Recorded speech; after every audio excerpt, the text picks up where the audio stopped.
भरे मंडप में दुल्हन बनी बैठी राधिका ने गले से जयमाला फेंकते हुए कहा, मैं ये शादी नहीं करूंगी। इतना सुनते मंडप में बैठे लोगों के बीच कोलाहल मच गई। आखिर ऐसी क्या बात हुई जो दुल्हन ने अचानक ही शादी से इनकार कर दिया? सब एक दूसरे को देख रहे थे। वहां बैठे लोगों के बीच आपस में खुसुर फुसुर शुरू हो गई। तभी राधिका ने उसी मंडप में उसके दूसरी तरफ बैठी अपनी बड़ी बहन सिया से कहा, दीदी उठो, अब तुम मजबूर नहीं मजबूत हो, क्योंकि तुम्हारी बहन तुम्हारे साथ है और हम दोनों एक साथ आज ये घर और मंडप दोनों छोड़ेंगे। जब हमारे माता पिता अपने स्वार्थ को पूरा करने के लिए हमारे साथ गलत कर सकते हैं, तो हम उनके गलत काम के लिए उनका विरोध क्यों नहीं कर सकते? सिया एकटक अपनी बहन को देखे जा रही थी। उसकी आंखों से लगातार अश्रुधार गिरे जा रहे थे। राधिका ने अपना हाथ सिया की तरफ बढ़ाया तो सिया ने भी उसके हाथ में अपना हाथ रख दिया और मजबूती से राधिका के साथ खड़ी हो गई, जिसे देखकर राधिका और सिया के माता पिता गुस्से से आग बबूला हो गए। दूसरी तरफ राधिका का दूल्हा बना हुए आदित्य ने उसकी बात सुनते ही गुस्से में आग बबूला हो गया। वो तुरंत मंडप से खड़ा हो गया और राधिका की बाह पकड़कर उससे चिल्लाते हुए कहा, 2 टके की लड़की, तेरी इतनी औकात कि तू सबके सामने मेरा अपमान करे? तो ये क्यों नहीं कहती कि किसी और से तेरा चक्कर चलने लगा? मुझसे ज़्यादा पैसे वाला मिला तो मुझे छोड़कर उसे अपनाने चली है, वरना तूने ये रिश्ता तब क्यों नहीं तोड़ा जब इंगेजमेंट हो रही थी? इंगेजमेंट के बाद 6 महीनों का इंतजार क्यों किया? राधिका आदित्य की गुस्से भरी आवाज़ सुनकर ठहाके भरी आवाज़ में हंसने लगी, जिसे देखकर गुस्से से घूरती आंखों से देखते आदित्य के चेहरे का रंग फीका पड़ गया। उसकी पकड़ ढीली हो गई, लेकिन तभी उसकी नज़र मंडप में मौजूद लोगों पर गई जो उन लोगों को देख रहे थे। आदित्य ने दोबारा राधिका के बाजुओं को तेज से पकड़कर दबाते हुए कहा, हंसना बंद करो, वरना यहीं सबके सामने ऐसा थप्पड़ मारूंगा कि तुम्हारे मुंह से जबड़ा बाहर आ जाएगा और मेरा कोई कुछ नहीं कर पाएगा, न तुम न तुम्हारे ये 2 कौड़ी के माँ बाप।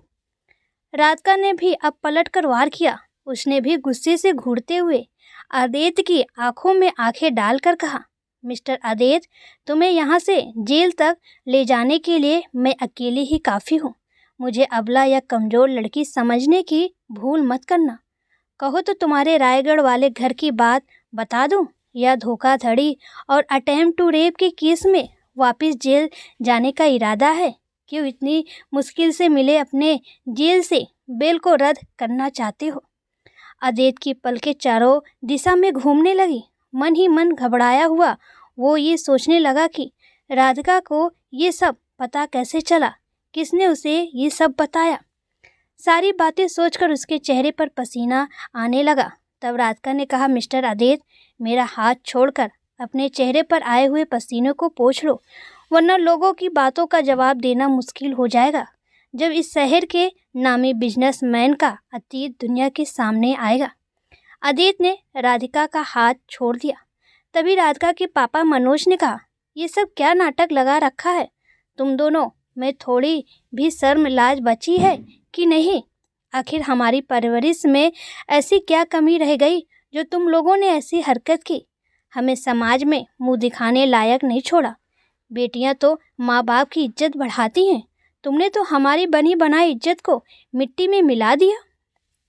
राधिका की माँ शर्ता ने गुस्से में कहा, अरे थोड़ा तो लिहाज किया होता, मना ही करना था तो पहले बता देती।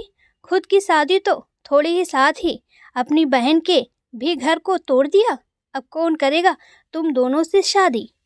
शर्ता, तुम चिंता मत करो, अब हम भरे समाज के बीच में इन दोनों से अपना रिश्ता खत्म करते हैं। ये दोनों आज से और अभी से हमारे लिए मर चुकी हैं।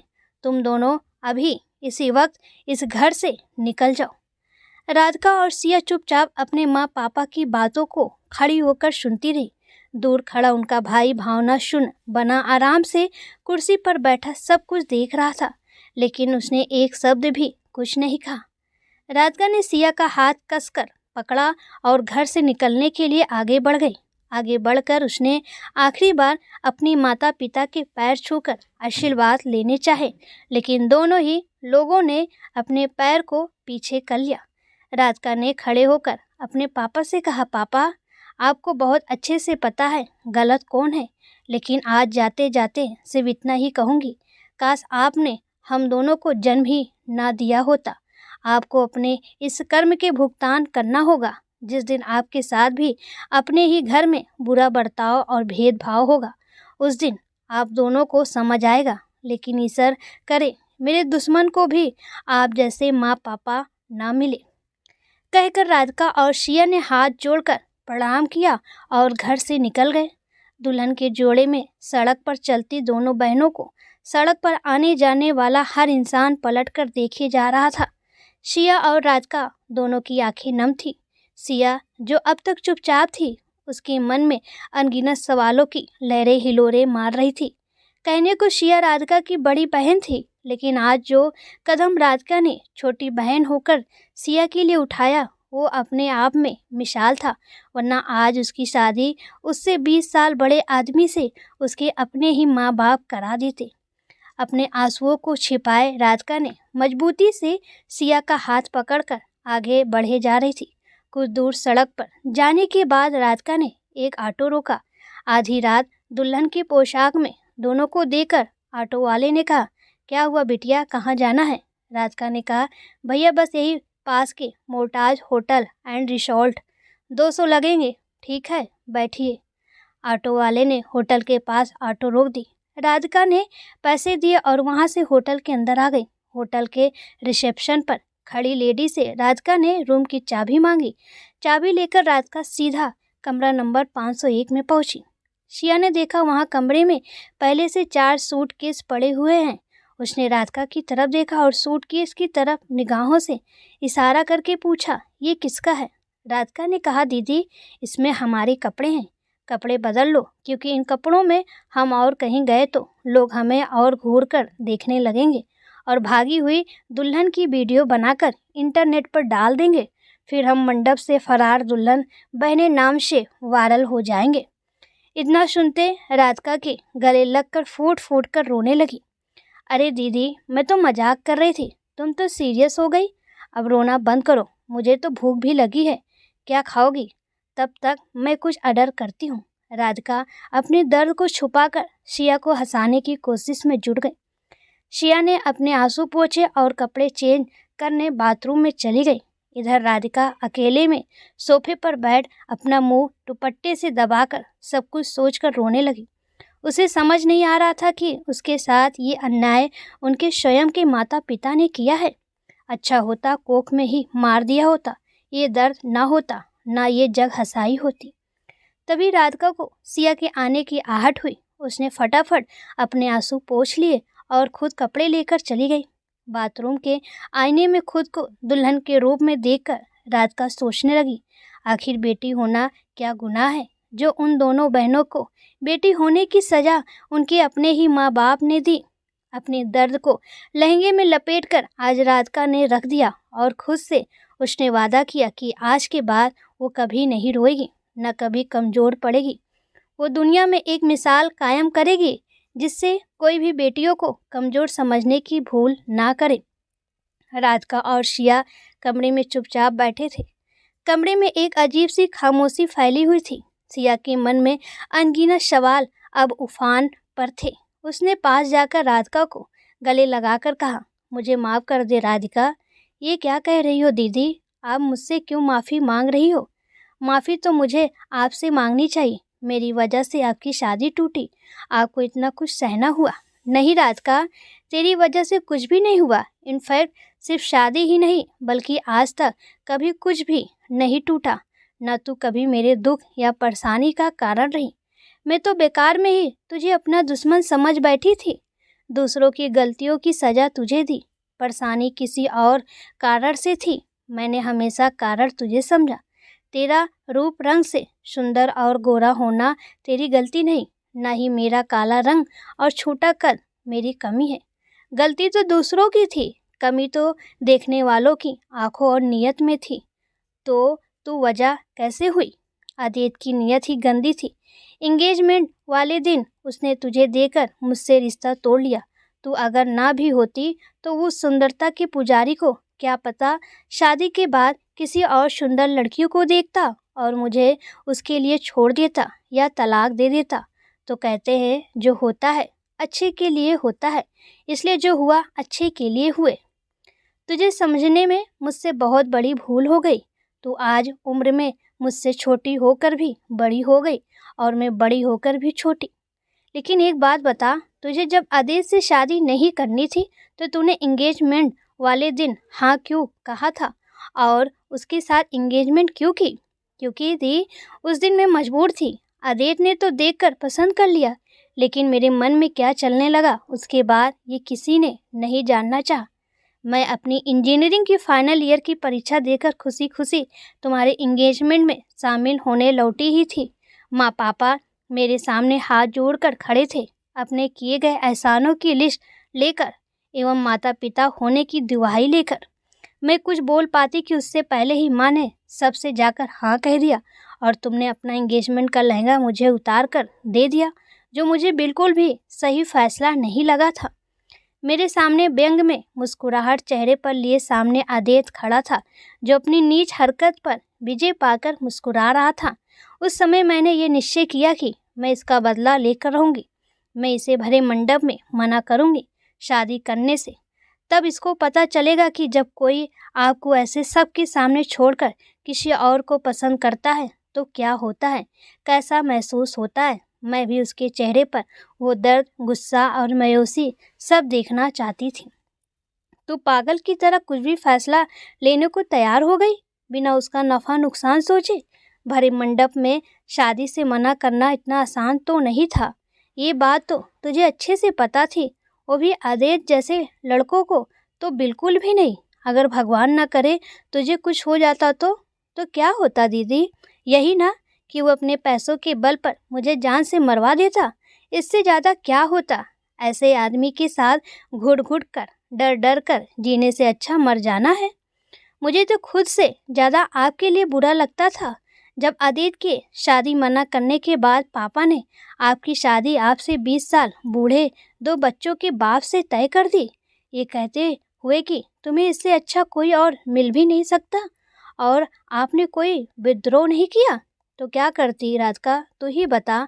मैं ना तेरी तरह पढ़ने में तेज़ थी, ना मेरी शकल सूरत ही बहुत सुंदर थी। मेरा पढ़ाई में कमज़ोर होने के साथ साथ रंग रूप सांवला और छोटा कद भी तो समस्या थी। बचपन से मैं इन सब बातों के ताने सुनते आ रही थी। फिर आदित्य के पहले हाँ और आखिरी में ना ने मेरे मन मस्तिष्क में और जहर घोल दिया। मैं खुद से ही नफरत करने लगी थी। मैं मन ही मन खुद जल रही थी और बदले में उसकी आँच में बिना कसूर तुझे भी जला देना चाहती थी, ये जानती हुए कि इन सब में तेरा कोई कसूर नहीं है। जिस बहन से मैं बचपन से इतनी नफरत करती थी, आज उसी ने मेरे जीवन को बर्बाद होने से बचा लिया। तभी अचानक कमरे की बेल बजी। शिया और राधिका दोनों दरवाजे की तरफ आश्चर्य से देखने लगी। कमरे के बाहर से वेटर ने आवाज़ दी, मैडम रूम सर्विस। ओह, राधिका ने दरवाज़ा खोला, देखा तो सामने वेटर उसका ऑर्डर किया खाना लेकर खड़ा था। राधिका ने खाना खाकर दरवाज़ा बंद किया और अंदर लेकर आ गई। टेबल पर खाने को रखते हुए राधिका ने कहा, दीदी चलो पहले खाना खाते हैं। सिया ने खाना खाते हुए कहा, राधिका अब आगे क्या, हम कहाँ जाएंगे? दीदी ये बताओ कि पनीर की सब्जी कैसी लगी? तू बात को मत टाल, बता कुछ सोचा है? कब तक हम यहाँ रहेंगे? बस 2 घंटे और फिर हम इस शहर और होटल से बहुत दूर चले जाएंगे। क्या अनजान शहर में हम रहेंगे कहाँ? लेकिन कहाँ? हमारी सुरक्षा, क्योंकि तू तो जानती है आज के लोग कैसे होते हैं, उन्हें अकेली लड़की बस मौका ही नज़र आती है। ओहो दीदी कितना सोचती हो, हम एक कहाँ, हम तो 2 हैं और आपको तो पता ही है 1 और 1 11 होता है।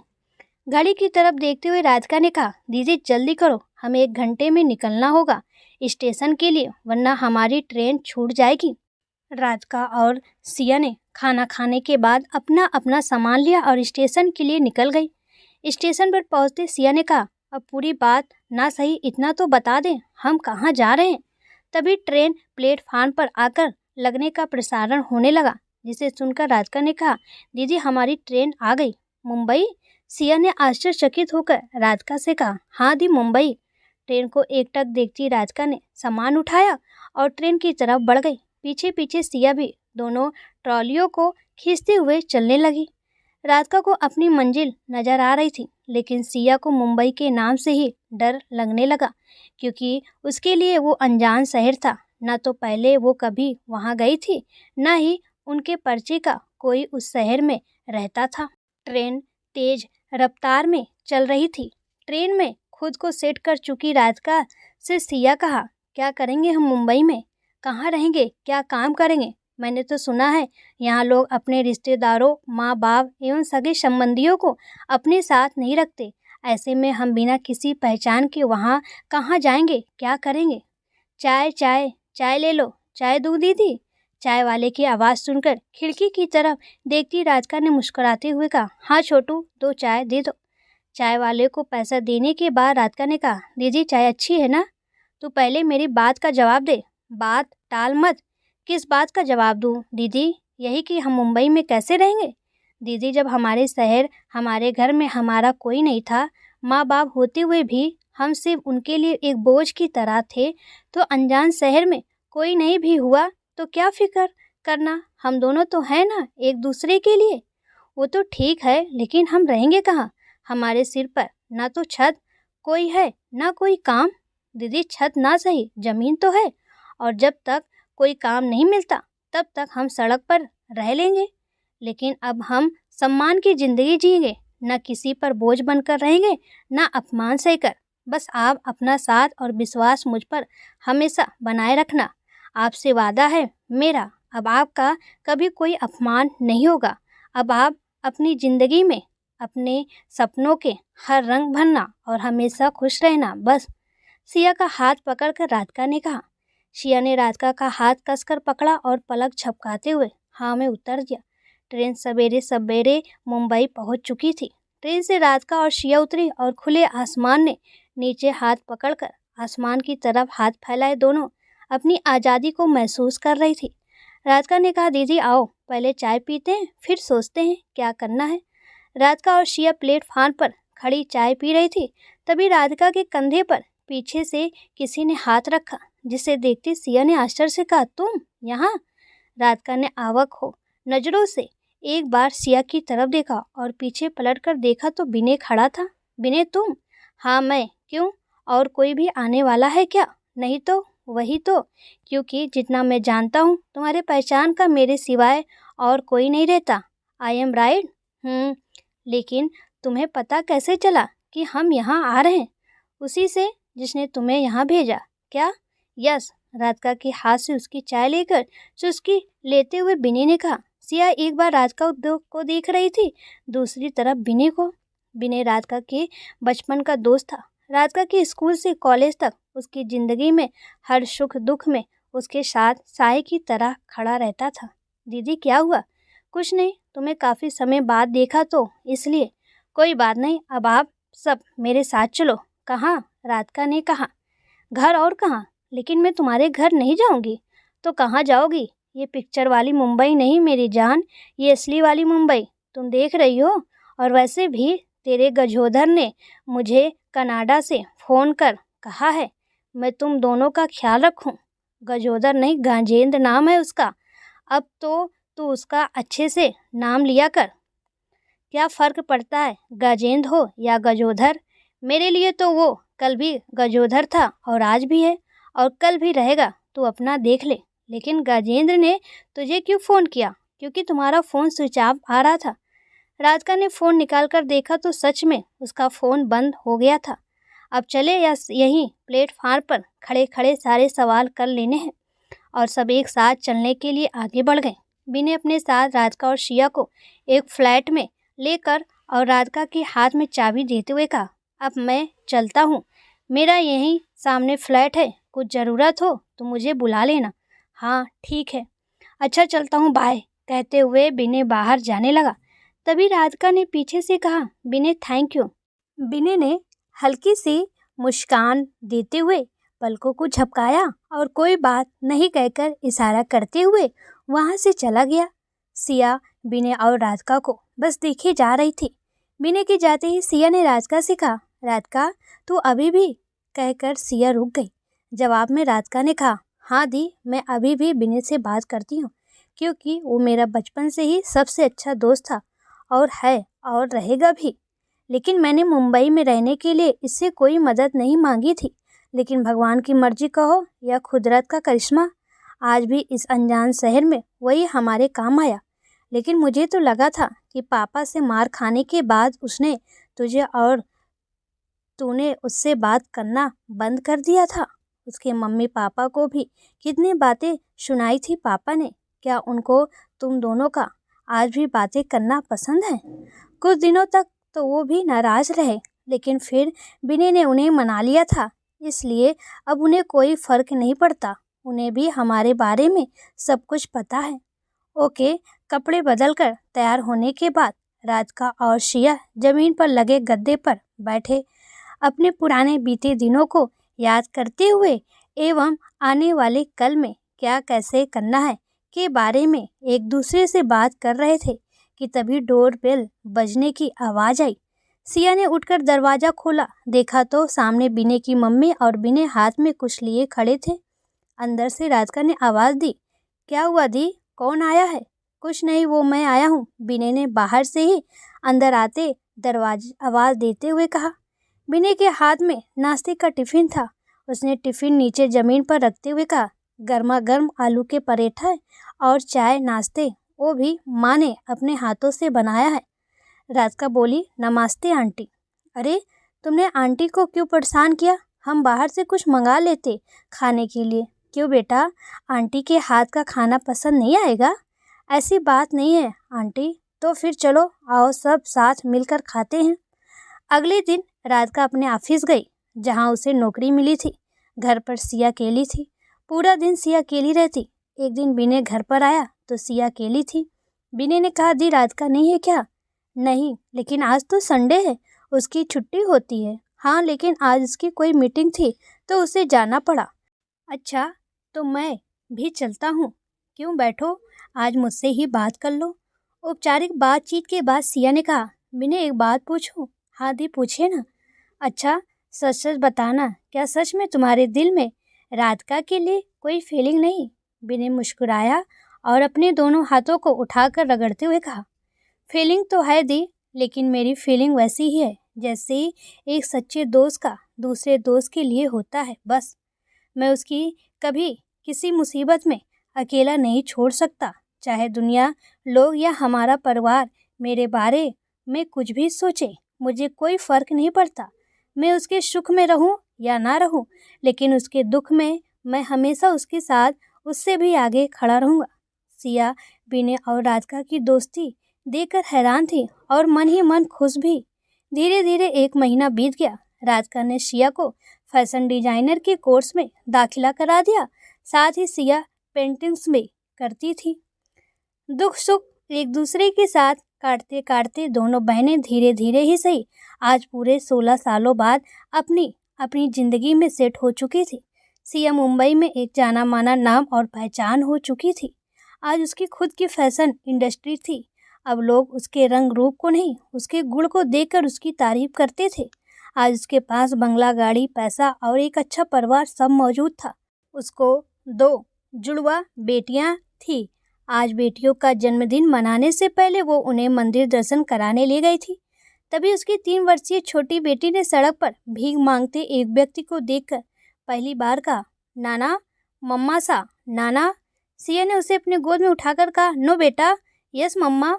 अचानक सिया की नज़र उस आदमी पर गई तो उसे चेहरा जाना पहचाना लगा, लेकिन उस आदमी ने उसे देखते ही अपना चेहरा अपने कम्बल से छिपा लिया, जिसे देखकर सिया ने उससे बोलना उचित नहीं समझा और जाकर कार में बैठ गई। गाड़ी बाइक करने के लिए उसने ड्राइवर को कहा और अपनी बेटियों को वहां खड़ा कराकर पलटी तो उसने उस आदमी को वापस देखा। न जाने क्यों, न चाहते हुए भी उसका मन आज उधर ही जा रहा था। कार में बैठते समय अचानक उसकी नज़र उस पर पड़ी तो उसने देखा वहाँ बगल में एक औरत आकर बैठी जो उसकी माँ थी।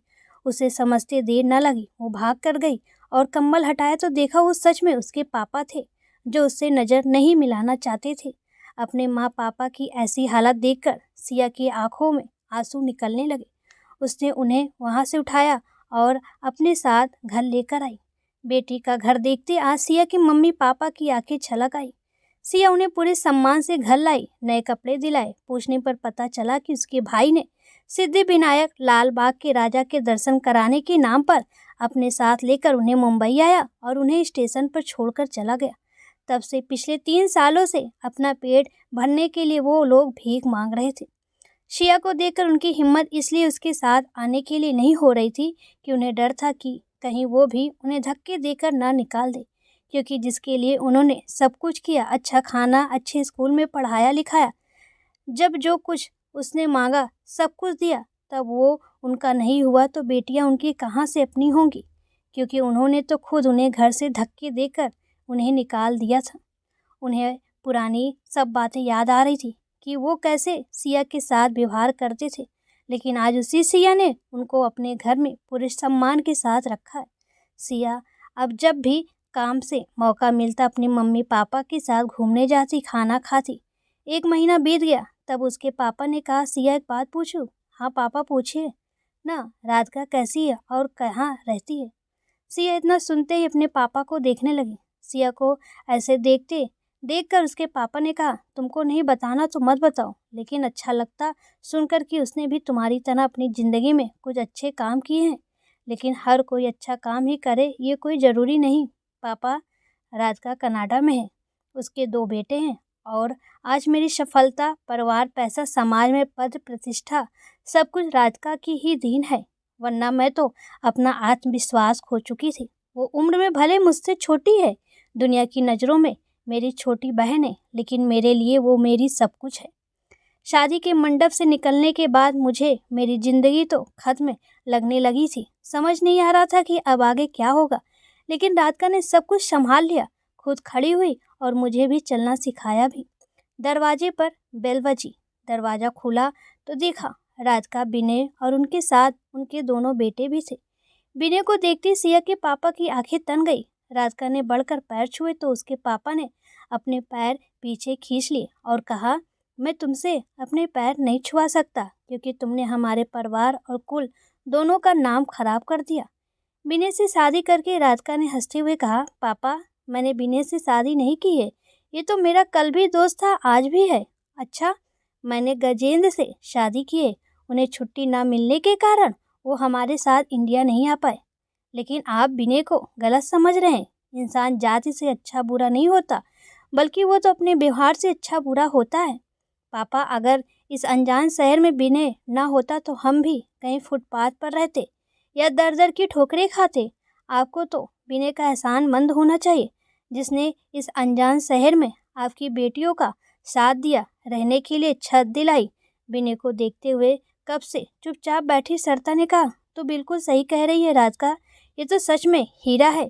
सिया ने मुझे सब कुछ विनय के बारे में बताया कि कैसे कैसे विनय ने तुम सबकी मदद की। विनय बहुत अच्छा इंसान है, भगवान हर किसी को ऐसा बेटा और दोस्त दे। लेकिन मनोज को तो आज भी विनय में खोट और मतलब से किया गया एहसान ही नज़र आ रहा था। वो वहाँ से उठकर कमरे में चले गए। विनय ने घर का माहौल देखकर कहा, राधिका, अब तू सबसे मिलजुल कर बातें कर, मैं अब चलता हूँ। सिया बोली, विनय, पापा के व्यवहार के लिए मैं तुमसे माफ़ी मांगती हूँ, सॉरी। विनय बोला, अरे कैसी बातें कर रही हैं दीदी, भला बड़ों की बातों का क्या बुरा मानना, कहकर विनय वहाँ से चला गया। 1 सप्ताह तक सब साथ मिलकर बातचीत करते खुश थे। एक दिन दोपहर को सुबह 9 बजे दरवाजे की घंटी बजी। देखा तो विनय वहाँ खड़ा था, जिसे देखते ही मनोज वहाँ से उठकर जाने लगे तो गजेंद्र ने कहा, पापा जी प्रणाम, मुझसे बिना मिले, बिना अपना नाश्ता खत्म किए ही आप कमरे में जा रहे हैं? अरे आप कब आए, आइए ना, अंदर आइए। विनय बाहर से ही जाने लगा, तब गजेंद्र ने विनय का हाथ पकड़ा और कमरे के अंदर लेता आया, जिसे देखते ही मनोज ने व्यंग करते हुए कहा, बेटा, लगता है राधिका की तरह तुमका भी शायद पता नहीं कि दोस्ती कैसे लोगों से करनी चाहिए। कुछ लोग अपने मतलब के लिए कुछ भी कर सकते हैं। पापा, मैं तो सिर्फ ये जानता हूँ कि आपकी बेटी को कुछ पता हो या ना हो, लेकिन अपने जीवन में उसने विनय जैसा दोस्त पाया जो हर किसी के नसीब में नहीं होता, जिसने न सिर्फ मन और धन से बल्कि तन से भी राधिका के साथ अपनी सच्ची दोस्ती निभाई है। तन से क्या मतलब? मैं समझा नहीं आपकी बात। मेरा मतलब पापा कि इसने बिना आगे पीछे अपना भला सोचे बगैर अपनी एक किडनी निकाल कर राधिका को दे दी और अब दोनों के पास एक एक किडनी है। विनय ने अगर राधिका को अपनी किडनी न दी होती तो शायद आज राधिका हमारे बीच आज ना रहती। मनोज अवोक होकर विनय को देखते रह गए। उन्हें अब अपनी भूल का एहसास हो चुका था। उनकी आंखें नम थी, मन आत्मगालीन से भर चुका था। मनोज ने आगे बढ़कर विनय को गले लगा लिया और अपने व्यवहार के लिए माफ़ी मांगी। तभी सिया के मोबाइल पर एक व्हाट्सएप मैसेज आया जिसमें किसी गुमशुदगी के बारे में लिखा था। उसने मोबाइल खोला तो देखा कि ये प्रचार तो उसके मम्मी पापा के बारे में छापा गया है, जिसमें उनके भाई ने गुमशुदगी का इश्तिहार उसके भाई ने दिया था। सिया ने सबको ये बात बताई। पता करने पर पता चला कि ये इश्तिहार हर सोशल साइट और न्यूज़ में आ रहा है। एड को देखते मनोज के चेहरे का रंग उड़ चुका था। वो कुछ बोलते इससे पहले ही दरवाजे पर पुलिस के साथ उनका बेटा खड़ा था। इतने सालों बाद अपने भाई उमेश को देखकर सिया और राधिका दोनों ही आश्चर्य में पड़ गई। मनोज को देखते उमेश ने कहा, ये क्या पापा, आप यहाँ मज़े में नाश्ता है और चाय का मज़ा ले रहे और मैं आपको ढूंढ रहा हूँ। अरे इतनी भी क्या नाराज़गी, चलिए अब आप मेरे साथ चलिए। सिया और राधिका उमेश को देखकर जहाँ भावुक हो ही रही थी, वहीं उमेश उन्हें देखकर भी अनदेखा कर रहा था, जैसे वो उन लोगों को जानता ही नहीं। लेकिन आज मनोज और श्रद्धा को अपने बेटे को अपने सामने देखते ही आए पुराने सारे घाव हरे हो गए। आंचल से छिपाती अपने जले के निशानों को देखकर श्रद्धा का दर्द हरा हो गया। माँ तुम ही बोलो, पापा को ऐसे कोई गुस्सा करता है क्या? वो तो उस दिन मैंने बस थोड़ी शराब ज़्यादा पी रखी थी इसलिए पापा को बोल गया, वरना तो मैं आप दोनों के बिना रह ही नहीं सकता। अब आप चलो मेरे साथ। लेकिन आज श्रद्धा ने दो टूक में कहा, तुम्हारी माँ तो तुम्हारे लिए उसी दिन मर गई थी जिस दिन तुमने मुझे मारा था और हमें स्टेशन पर छोड़कर चले गए थे। पापा ये माँ कैसी बहकी बहकी बातें कर रही हैं? बेटा ये बहकी हुई बातें नहीं बल्कि सत्य है। हम दोनों तुम्हारे साथ कहीं नहीं जा रहे हैं। ठीक है मत आइए मेरे साथ तो लीजिए इन पेपर्स पर साइन कर दीजिए ताकि मैं अपनी ज़िंदगी सुकून से काट सकूं। उमेश की बात सुनकर राधिका गुस्से से चिल्लाकर बोली, अच्छा तो आपको माँ पापा की चिंता नहीं बल्कि इन पेपर्स पर साइन कराना था? राधिका अच्छा होगा तो बीच में मत बोल। मुझे तब से माँ पापा की चिंता होने लगी। इतनी चिंता होती तो तू शादी के मंडप से नहीं भागती। इतनी बदनामी कराई तुम दोनों ने। तुम दोनों की वजह से हमारा समाज में बैठना उठना बंद हो गया। लोग घर आकर चार बातें सुनाकर जाते थे। पापा आप इसकी बातों में आ रहे हो? भूल गए इसके दिए सामाजिक अपमान को? आप तो पहले ये पेपर लो और साइन करो। मनोज ने पेपर लिया, देखा तो जमीन के कागजात थे। उनकी कीमत अब करोड़ों में हो चुकी थी। मनोज ने हाथ में पेपर लिया और उसके चार टुकड़े करके चारों दिशाओं में फेंक दिया। मनोज को पेपर फाड़कर फेंकते देखकर उमेश ने गुस्से से उनका कॉलर पकड़ लिया और जैसे ही उनको मारने के लिए हाथ उठाया, पीछे से राधिका ने हाथ पकड़ लिया और कहा, खबरदार अगर पापा को छुआ भी तो मैं ये भूल जाऊंगी कि तुम मेरे बड़े भाई हो। उमेश बोला, अच्छा अब समझा मैं तुम लोगों की चालाकी।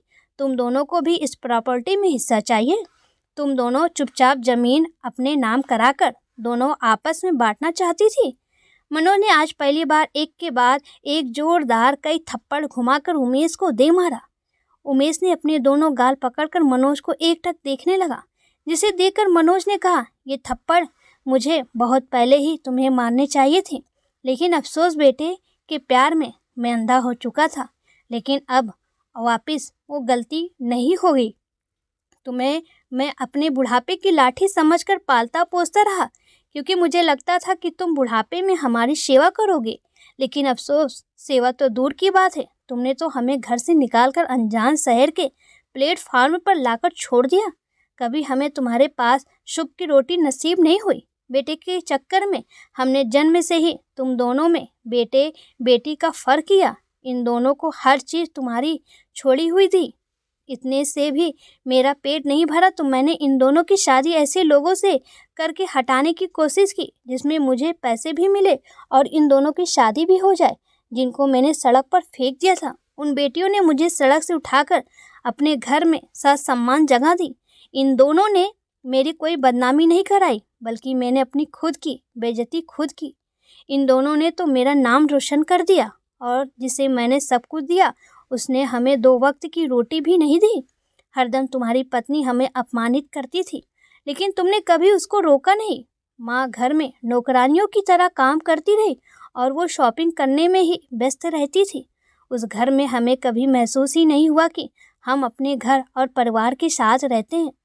हर चीज़ छूने से डरते रहते थे, लेकिन आज अपनी बेटियों के पास आकर पता चला कि परिवार क्या होता है, माता पिता का सम्मान क्या होता है। जिन बेटियों के हिस्से की रोटी और टॉफ़ी भी मैंने तुम्हें खिलाई, आज वही बेटियां मुझे अपनी कमाई से रोटी खिला रही हैं। उन्हें ज़मीन और पैसे का लालच नहीं है, क्योंकि उन्होंने खुद के दम पर पैसा और पहचान दोनों बना ली हैं। तुम अपने लालच को इनके साथ मत जोड़ कर देखो। हमें तुम्हारे साथ नहीं जाना। तुम जा सकते हो यहाँ से, क्योंकि तुम्हारे लिए तुम्हारे माँ बाप तो उसी दिन मर गए थे जिस दिन तुमने हमें इस शहर में लाकर अकेला छोड़ दिया था। फिर मनोज ने राधिका और शिया की तरफ देखते हुए कहा, मुझे माफ़ कर दो दोनों, मैं तुम दोनों का गुनहगार हूँ। पिता होकर भी मैंने कभी तुम्हारे लिए पिता होने की भूमिका नहीं निभाई। हरदम तुम्हें बोझ समझकर बस उतारने और अपनी ज़िंदगी से हटाने की कोशिश की। राधिका, तुमने बिल्कुल सही कहा था। एक दिन मेरे ही बुरे कर्म मुझे कहीं का नहीं छोड़ेंगे, और आज वो दिन आ गया। मैंने और तुम्हारी माँ ने 3 साल भीख मांगकर अपने बुरे कर्मों की सज़ा ही भुगती। नहीं पापा, आप कैसी बातें कर रहे हैं? हम वो सब कुछ भूल चुके हैं, आप भी भूल जाओ। वो कहते हैं ना कि भगवान जो भी करते हैं वो अच्छे के लिए ही करते हैं। अगर हम उस दौर से ना गुजरते तो शायद आज अपने पैरों पर खड़े ना होते। शायद तू सही कह रही है बिटिया, लेकिन मैं तो माँ होकर भी गंधारी बन आँखों पर पुत्र मोह की पट्टी बांधे रखी थी। माँ के लिए तो सब बच्चे समान होते हैं, फिर चाहे वो बेटा हो या बेटियाँ, क्योंकि माँ तो दोनों के ही 9 महीने अपनी कोख में रखती है और प्रसव में एक समान ही दर्द होता है। उसके बावजूद भी मैंने माँ होने का फ़र्ज नहीं निभाया। तुम्हारी शादी किसी से भी करके अपनी जिम्मेदारियों से मुक्त होना चाहती थी, बिना सोचे समझे कि अगर ससुराल अच्छी नहीं मिली तो मेरी बेटियों का क्या होगा। मैं तो अब ईश्वर से यही प्रार्थना करूंगी कि भगवान हर घर में तुम जैसी भागी बेटियां दे, जिससे परिवार और माँ बाप का नाम पूरे समाज में हो। माँ, बस हो गया, जो बात बीत गई वो बीत गई। अब आप दोनों उस बात का पछतावा करना छोड़ दो। हमारे लिए तो बस इतना ही काफ़ी है कि हमें हमारे माँ पापा वापस मिल गए।